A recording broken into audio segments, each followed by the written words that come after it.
Hello, my dear Hellspawn on the other side of the screen. Welcome to the final part of our top 10 people whom I respect most and who have shaped me decisively. I think most of those who have followed this top 10 from the start already know who is sitting on this throne. Of course, the only one, the incomparable, the great Hitch. Number 1. Christopher Hitchens.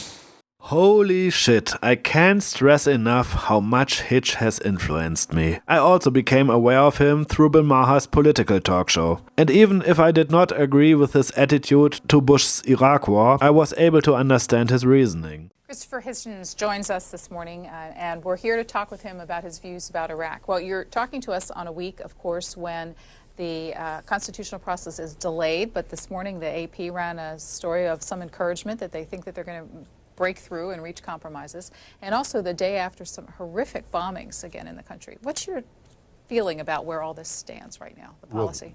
Well, I haven't seen the AP report. I'm pleased to hear about it, but I know that the two examples you give are both essentially accurate, and they couldn't point a bigger contrast. In one case, Iraqis are trying to create not just a federal system that satisfies the needs of the differing ethnic and communal factions, but also a democratic federalism, an extraordinary thing even to be trying in that area. And on the other side, you have the most savage Islamist nihilism, largely, but not exclusively, inflicted by foreigners, by imports to the country, who would rather see Iraq bleed to death than to see this experiment succeed. So I think it's as simple as that, and one has to keep on asking people as politely as possible, which side are they on? And I've chosen mine, and I hope you can guess which one it is.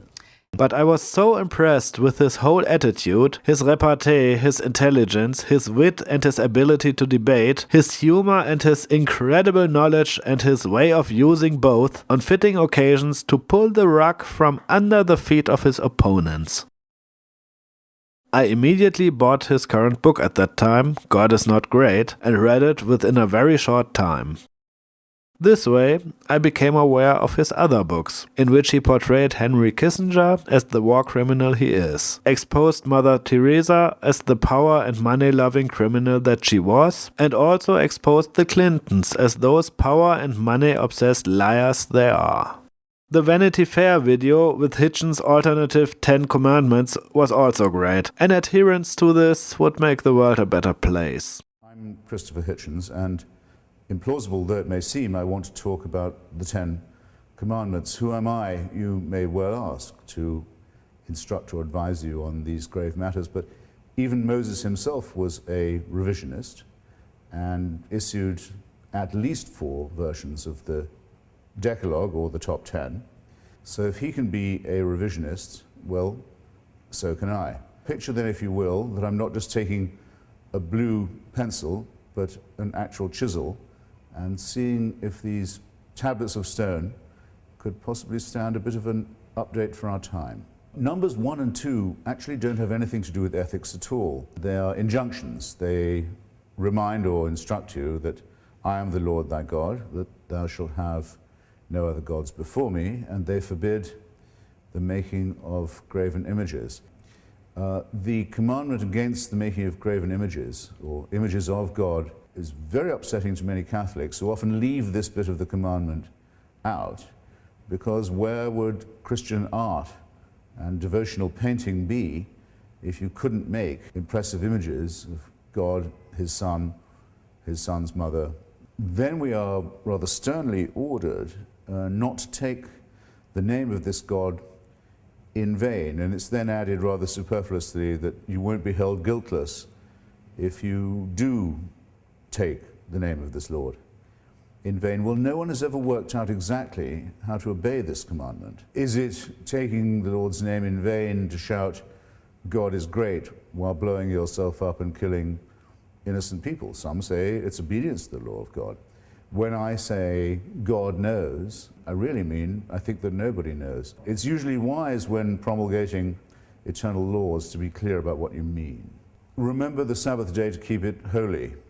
The Christians who want this inscribed in courtrooms and in schoolrooms would end up taking Saturday off rather than Sunday, because this program of commandments is actually a program for the establishment of a fundamentalist Jewish state. Commandment number 5 enjoins that thou shalt honor thy father and thy mother, which seems reasonable enough. It's an interesting commandment because when given in full, it says that if you do so, you will have a longer tenure of the land that's been promised to you. It's one of the few commandments that comes with an inducement, if you will. It even seems to suggest that you should honor your father and mother because you expect a legacy from them. Number 6, thou shalt not kill. Almost immediately after the events at Sinai and the delivery of these instructions by God from the top of the mountain, Moses orders all his supporters to draw their swords and kill all their friends and brothers for their profanity. Number 7, thou shalt not commit adultery. The Turkish government, an Islamic party, recently tried to make this actual law in Turkey itself, but failed. It's difficult to see why this well-known offense should be classified with murder and theft and perjury. Usually the punishment for those who commit it is what you might call self-inflicted. Commandment number 8, thou shalt not steal. Very little to quarrel with here. We don't know of any society that has a commandment saying it's okay to steal, or a social custom that allows it. Then we arrive at a moment of comparatively rare nuance and sophistication. Thou shalt not bear false witness against thy neighbor. The idea of convicting someone who is innocent by bearing false testimony against them is and should be shocking to the entire human conscience. So this is not only one of the finest of the commandments, maybe the finest, but in its stress on the not and the false witness against, it shows a very rare and careful sense of the balance and scruple that's required for judgment and justice. The last of, at least this version of the Ten Commandments, is also sometimes famous by its number, number 10. It forbids the coveting of your neighbor's or thy neighbor's goods, these to include his ox, his ass, his wife. I think there may be 3 thinkable objections here. First and most obvious, it considers the female of the human species to be equivalent to the chattel. Second, by way of objection, it's the only commandment that punishes thought. Here you're not forbidden to do anything. You're forbidden to think even about something. And third, the attempt to suppress an instinct, a desire that must have been put by God into us in the first place. Otherwise, how would we know? The essential division of opinion is this: did God make men, or did men make many gods? There are enough discrepancies just in the well-known version for us to be certain that we're looking here at a God who improvises, who's jealous, who's short of temper, who's inconsistent, or, if by any chance God didn't make Moses and the Hebrews, that the people who made God were jealous, short-tempered, inconsistent, and capricious in their turn. I don't know about you, but as between the consideration that man was made by God or that many gods were made by men, I've never thought there was much doubt as to which was the correct version. How might a Decalogue look if it was written for the 21st century? I never quite trust myself beginning a sentence by saying, thou shalt not, but let's see if we can adapt this famous question. Number 1, do not condemn people on the basis of their ethnicity or their color. Number 2, do not ever even think of using people as private property or as owned or as slaves. 3, despise those who use violence or the threat of it in sexual relations. Number 4, hide your face and weep if you dare to harm a child. Number 5, do not condemn people for their inborn nature. Why would God create so many homosexuals only in order to torture and destroy them. Number 6, be aware that you too are an animal and dependent on the web of nature. Try and think and act accordingly. Number 7, don't imagine that you can escape judgment if you rob people with a false prospectus rather than with a knife. Number 8, turn off that fucking cell phone. You can have no idea how unimportant your call is to us. Number 9, denounce all jihadists and crusaders for what they are. Psychopathic criminals with ugly delusions and terrible sexual repressions. Number 10, be willing to renounce any god or any faith if any holy commandments should contradict any of the above. In short, don't swallow your moral code in tablet form.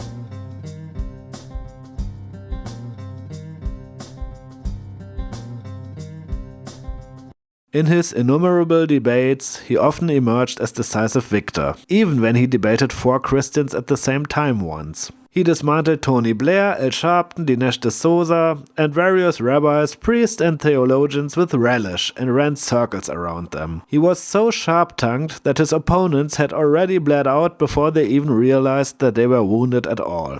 Morally normal, even if they're morally average or mediocre person, would not, unprompted, do, for example, hold down their daughter at the age of 6, tear off her underwear, and cut her genitalia with a sharp stone. They wouldn't do that if they didn't think God was telling them to do it, or the mullahs, or if it's a boy, the rabbis weren't telling them to do it. One of the reasons why I have the lurid subtitle I do of my book, that Religion is a Poison, is that it makes ordinary moral people, compels them, forces them, in some cases orders them, to do disgusting, wicked, unforgivable things. There's no expiation for the generations of misery and suffering that religion has inflicted in this way and continues to inflict, and I still haven't heard enough apology for it. Rabbi, you want to do something? Christopher, I've got to call you down on referring to circumcision as genital mutilation. My son cried more at his first haircut than he did at his bris. And statistically... You weren't doing it right then. Statistically, the only long-term effect that it seems to have on people is it increases their chances of winning a Nobel Prize. I can't find the compulsory mutilation of the genitals of children a subject for humor in that way, or flippancy in that way. Maimonides says very plainly that it's designed to repress sexual pleasure, to deprive a male child as far as possible of the opportunity of that.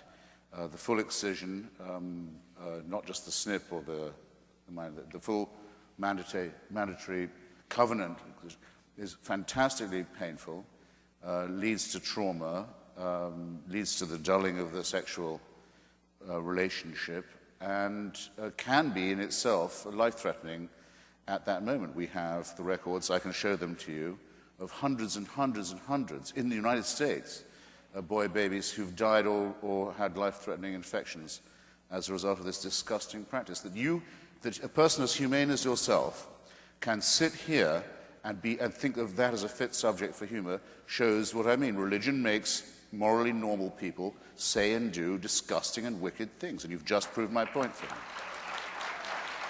Shame on you for saying what you just said. Shame on you for saying it about your own son, my God. Let's move on. Yes, let's. What next? Cutting the labia of little girls. At least Judaism doesn't do that. This is a question. What if a Muslim was to say to you just now, my little girl cried more at her first haircut than when I cut off her clitoris? What would you think of me if I was to say such a disgusting thing? Well, remember, we are not talking about detail here.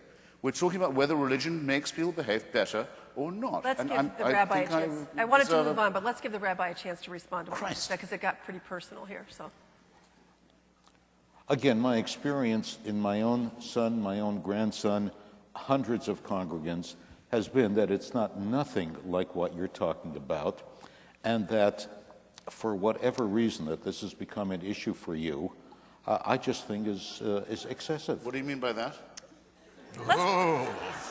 What do you mean by that? That I'm more There personally... was an undertone of innuendo to this. Let's bring it on. No, there's no innuendo there. What I'm saying is, Sure. I've lived through this personally, and... You've inflicted it, is what you're saying. I've been what? You've inflicted it, or officiated at it, is what you're saying, isn't it? Well, officiated, yes. Inflicted, no. Forget Maimonides. Maimonides has his hang-ups about I should that. forget Maimonides. Since when do you say that? Because on issues of sexuality, Maimonides has some very medieval ideas. I ran across the line in your book that Orthodox Jews have sex through a hole in a bedsheet. Do you know Orthodox Jews who told you they have sex that way? No. I say it is said of Orthodox Jews that they may do that. All right, gentlemen, I'm sorry to break this up. That's a Reformed Jewish rumor about Orthodox. We have a lot of questions from the audience, and I want to give others a chance. Genital mutilation is no joke. In the 90s, he predicted the excesses of feminism and social justice warrior culture, criticizing the ever-growing indignation culture. As if, I am outraged or offended, would be an argument in any form.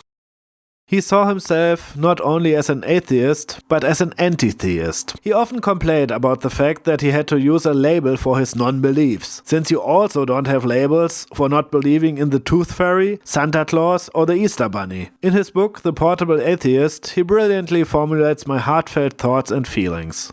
The only position that leaves me with no cognitive dissonance is atheism. It is not a creed. Death is certain, replacing both the siren song of paradise and the dread of hell. Life on this earth, with all its mystery and beauty and pain, is then to be lived far more intensely. We stumble and get up. We are sad, confident, insecure, feel loneliness and joy and love. There's nothing more, but I want nothing more. There is a good reason why Christopher Hitchens is still missed by countless people, even now, 6 years after his premature death in December 2011. Even though, among the religious morons, there were some who were delighted when he publicized his diagnosis of esophageal cancer in the terminal stage, which once more showed the true face of the oh-so-compassionate believers. He was unique. A character with a mind of his own, who also stood by his faults. When he came to Bill Maher with a glass of scotch in hand, he finally got me. I could completely identify with him. Maher was also amazed and said to Hitch he appreciated this honesty. Countless other guests put their alcohol in the opaque coffee cup. Hitch says, "Fuck this is scotch, deal with it." Right over here. Oh no. So let me help you with that. Thank you. It's my dope substitute. Is this your urine sample? It's my dope substitute. No. Chris, I love you because, you know, for years, people have been coming out on talk shows with alcohol and hiding it. Not you. Not I. They, like, put it in a cup like this. Chris is proud. He's like, this is scotch, fuck you. Look. Well, in the case of Christopher, it's far too late to hide it.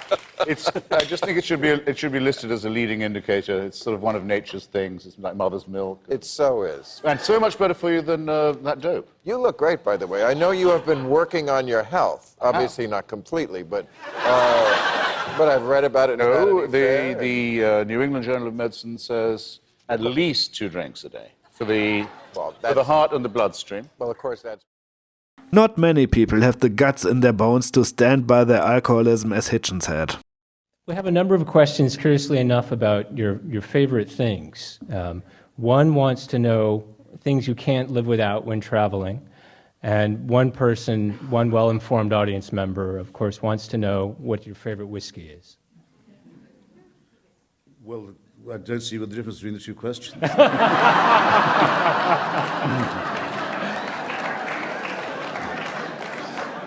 The best blended scotch in the history of the world, which was also the favorite drink of the Iraqi Ba'ath Party, as it is still of the Palestinian Authority and the Libyan dictatorship, and large branches of the Saudi Arabian royal family, Johnny Walker Black.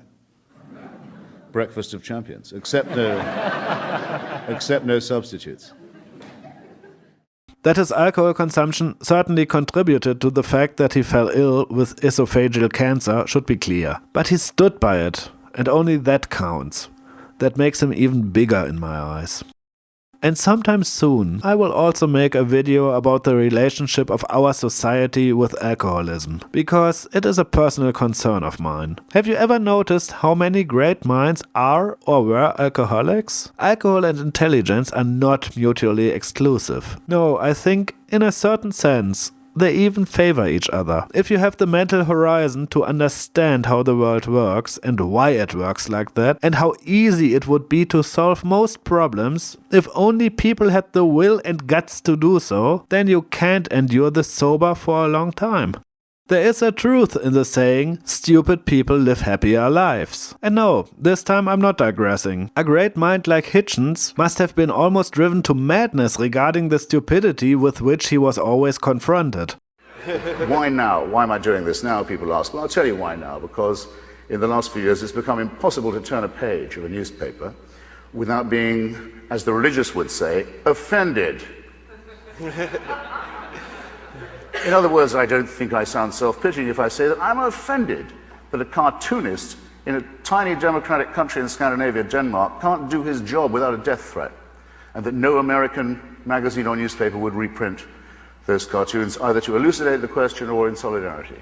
I'm offended that civil society in Iraq is being destroyed, leveled by the parties of God. I'm offended that people in this country believe that they have the right to advocate the teaching of garbage to children under the fatuous name of intelligent design. I believe that we're... I thought you'd never clap.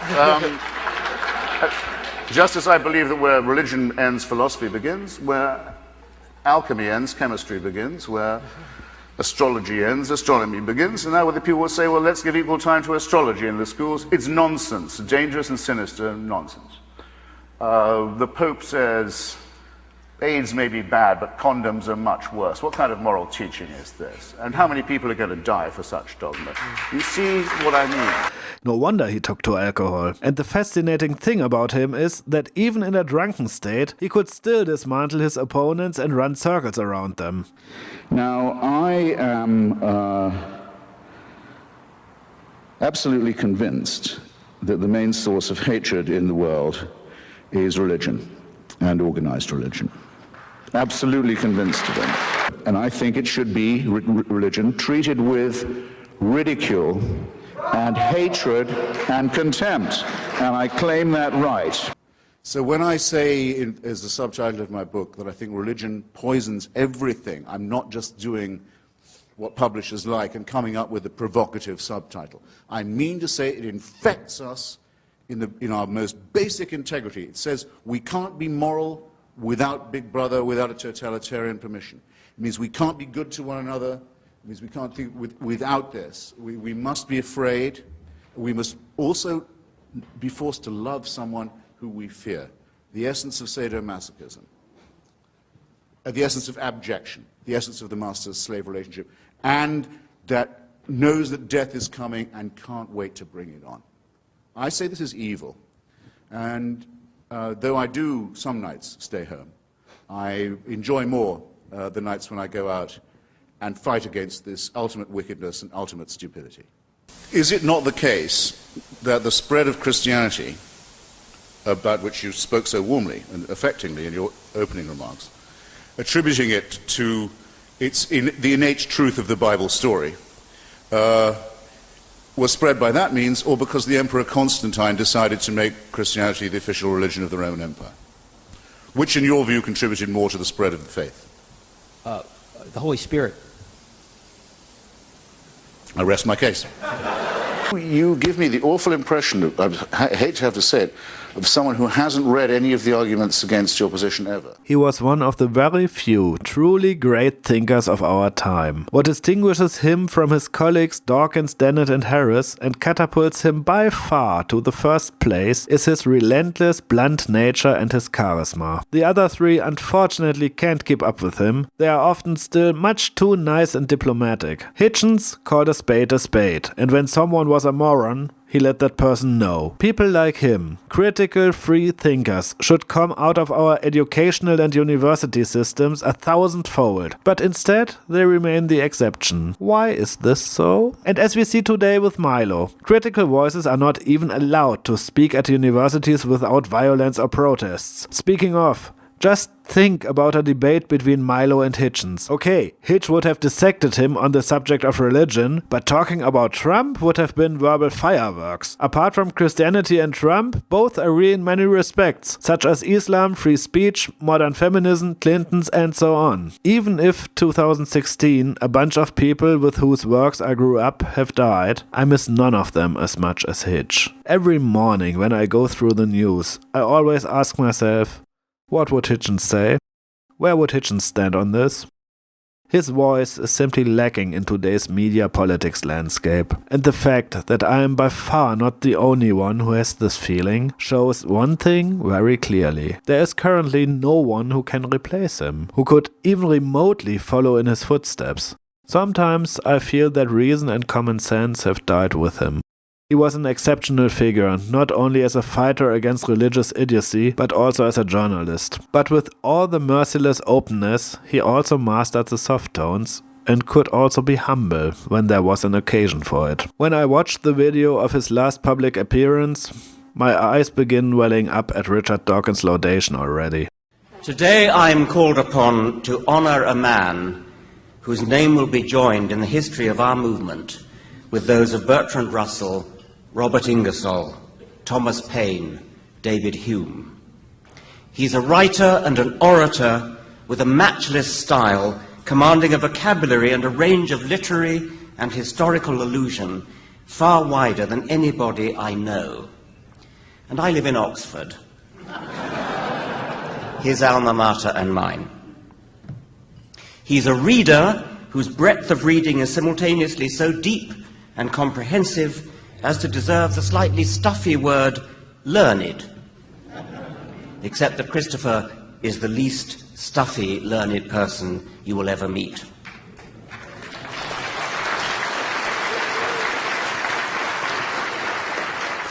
He is a debater who will kick the stuffing out of a hapless victim, yet he does it with a grace that disarms his opponent while simultaneously eviscerating him. He's emphatically not of the all-too-common school that thinks the winner of a debate is he who shouts loudest. His opponents may shout and shriek, indeed they do, but Hitch doesn't need to shout. His words, his polymathic store of facts and allusions, his commanding generalship of the field of discourse, the fork lightning of his wit. I tried to sum it up in my review of God is Not Great in the Times of London. There is much fluttering in the dovecots of the deluded, and Christopher Hitchens is one of those responsible. Another is the philosopher A.C. Grayling. I shared a platform with both.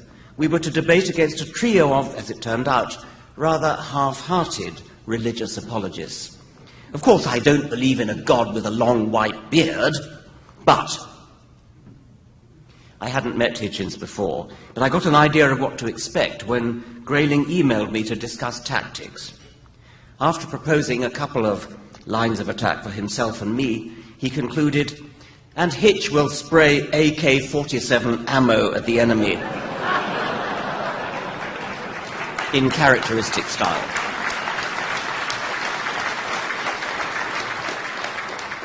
Grayling's engaging caricature misses Hitchens' ability to temper his pugnacity with old-fashioned courtesy.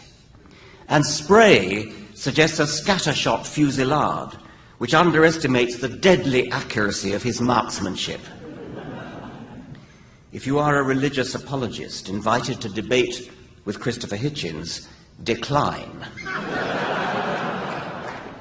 His witty repartee, his ready access store of historical quotations, his bookish eloquence, his effortless flow of well-formed and beautifully spoken words would threaten your arguments even if you had good ones to deploy.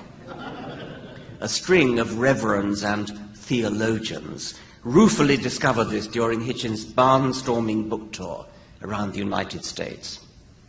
With characteristic effrontery, he took his tour through the Bible Belt states, the reptilian brain of Southern and Middle America, rather than the easier pickings of the country's cerebral cortex to the north and down the coasts. The plaudits he received were all the more gratifying. Something is stirring in that great country. End of quote. Christopher Hitchens is known as a man of the left, except that he's too complex a thinker to be placed on a single left-right continuum. By the way, I've long been surprised that the very idea of a single left-right political spectrum works at all. Psychologists need many mathematical dimensions in order to locate the human personality. And why should political opinion be any different? With most people, it's surprising how much of the variance is explained by the single dimension we call left-right. If you know somebody's opinion on, say, the death penalty, you can usually guess their opinion on taxation or public health. But Christopher is a one-off. He is unclassifiable. He might be described as a contrarian, except that he has specifically and correctly disavowed the title. He's uniquely placed in his own multidimensional space. You don't know what he will say about anything until you hear him say it. And when he does, he will say it so well and back it up so fully that if you want to argue against him, you'd better be on your guard. We treasure his bon mots, and I'll just quote a few of my favorites. From the penetratingly logical, that which can be asserted without evidence can be dismissed without evidence. To the cuttingly witty, everybody does have a book in them, but in most cases that's where it should stay. To the courageously unconventional, Mother Teresa was not a friend of the poor. She was a friend of poverty. She said that suffering was a gift from God. She spent her life opposing the only known cure for poverty, which is the empowerment of women and the emancipation of them from a livestock version of compulsory reproduction.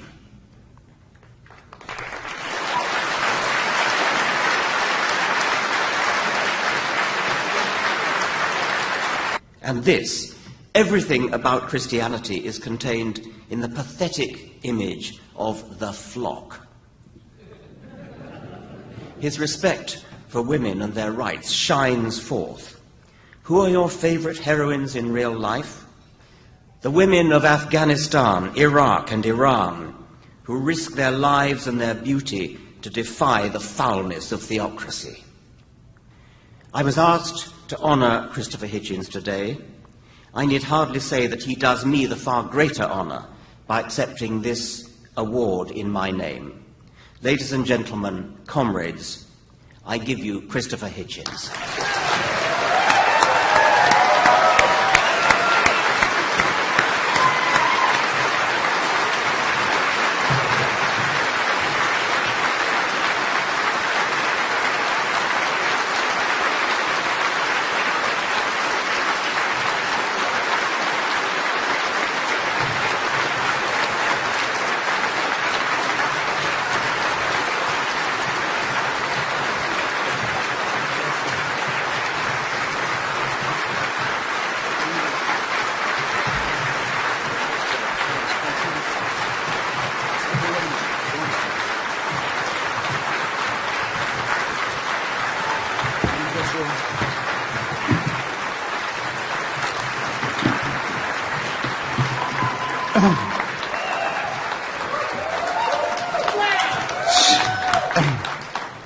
Well, I'm overwhelmed, ladies and gentlemen, brothers and sisters, and I did promise Richard that if my voice didn't go to rags, I would try and speak to you a bit, if that's all right.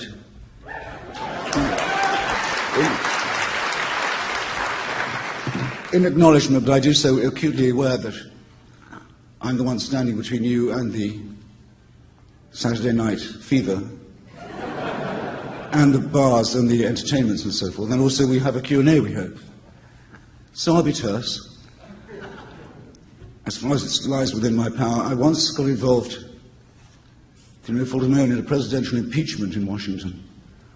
Well, you may remember we had to learn a lot about a woman called Jennifer Flowers. Do you recall? Name spelled with a G. Bertrand Worcester, P.G. Woodhouse's great hero, said, always beware of women who spell Gladys with a W or anything like. Anyway, heedless of this, the president plunged on. In the course of this, I had to discover about her that she'd once entered a Marilyn Monroe lookalike contest and had come fourth.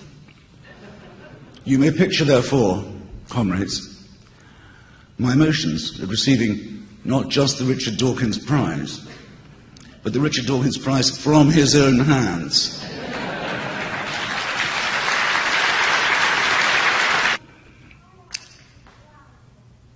It is true, however, that if we hadn't done it, someone was going to. Richard is sometimes accused, you've heard it, of being over-strident. Before my voice went, I sometimes got accused of it too. It's a bit more reasonable in my case. I'm a sort of street-fighting polemicist from way back. I ask for it and I get it and I can dish it out. Richard is the defender of a great discipline, a wonderful discipline, biology, with revolutionary and transformative power in the way we think, in our attitudes to medicine, into our attitudes to our origins, and to finding out how beautiful and rare and wonderful, even miraculous, reality really is when we look it in the face. How should he not be strident to see his discipline being attacked and defamed, to see attempts being made to drive it out of the academy, to have the pseudo-scientific garbage taught now under the rubric of equal time. In the old days, the fundamentalists, if they could ban something, did ban it, as the Scopes trial proved. Losing that battle, they decided to go for equal time, an American way, fairness. Now they want it to be a sort of civil liberties and free speech issue. They've even got President Bush at one point to say, let's teach the debate. Well, by all means, let's teach the debate. But only in history class, or perhaps in civics. What we're not going to have is, well, boys and girls, I hope you enjoyed the chemistry period. Be ready for alchemy when you come back after the break.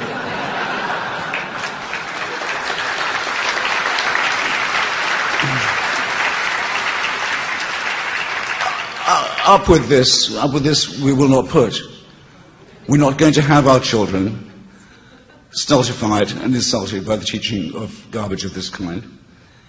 And it seems to me an outrage that Richard has fewer friends in his profession. It's for them, I think, to rally and draw the sword and say, with our help too, that this nonsense will not pass. Now, some of you know, well, I guess you all know now, that the words of one of my favorite poets, Ernest Dowson, are quite often with me. Dowson stole them actually from the Roman poet Horace. Non sum qualis eram. I'm not as I was. And though, as I know as well as you do, there's no point in arguing about the actual date or time of departure, because I like to think there would be no good time. I hope you agree with that.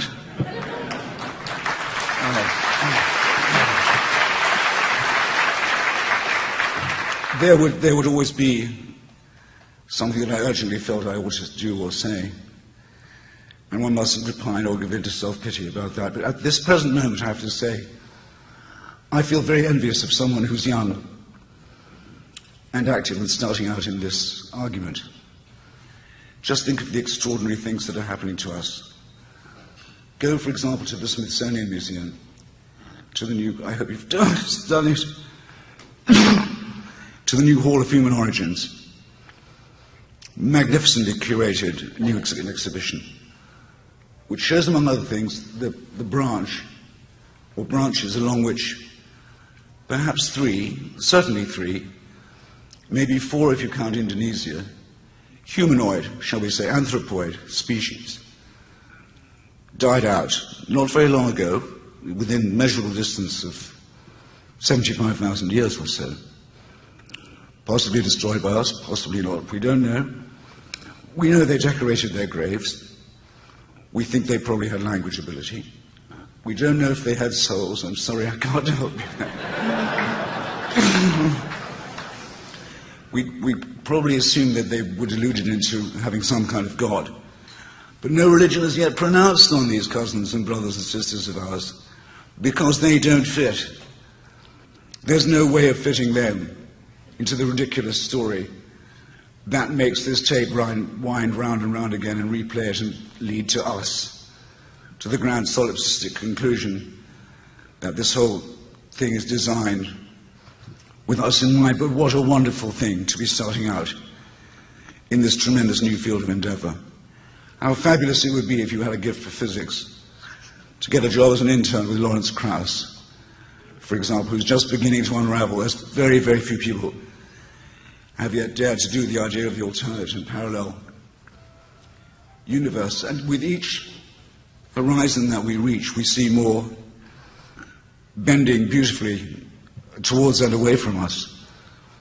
The knowledge we have, say, not just of the sentience, but also the cognition of animals, is all of it incredibly recent, a matter of decades, and enormously rich, and yet again very much challenging our own claim to primacy or supremacy in the biosphere, and rich in every possible kind of discovery.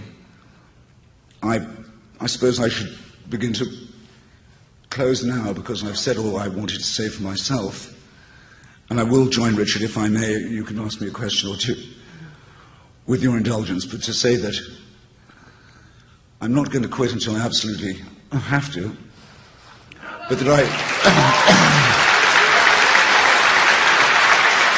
please. But there's well, I wasn't finished. I'm not done. Till I absolutely have to. But I so envy those who could glimpse. I only mentioned 3 or 4 of the things that have magnetized and charmed and gratified me to think about in the recent past, and how much I hope that each of you forms some such ambition this evening and carries it forward. In the meantime, we have the same job we always had, to say as thinking people and as humans that there are no final solutions. There is no absolute truth. There is no supreme leader. There is no totalitarian solution that says that if you will just give up your freedom of inquiry, if you will just give up, if you will simply abandon your critical faculties, a world of idiotic bliss can be yours. You will certainly lose the faculties, and you may not know as a result that the idiotic bliss is even more idiotic than it looks. But we have to begin by repudiating all such claims. Grand rabbis, chief ayatollahs, infallible popes, the peddlers of surrogate and mutant quasi-political religion and worship. The dear leader, the great leader. We have no need of any of this. And looking at them and their record and the pathos of their supporters, I realize that it is they who are the grand impostors. And my own imposture this evening was mild by comparison. Thank you very much.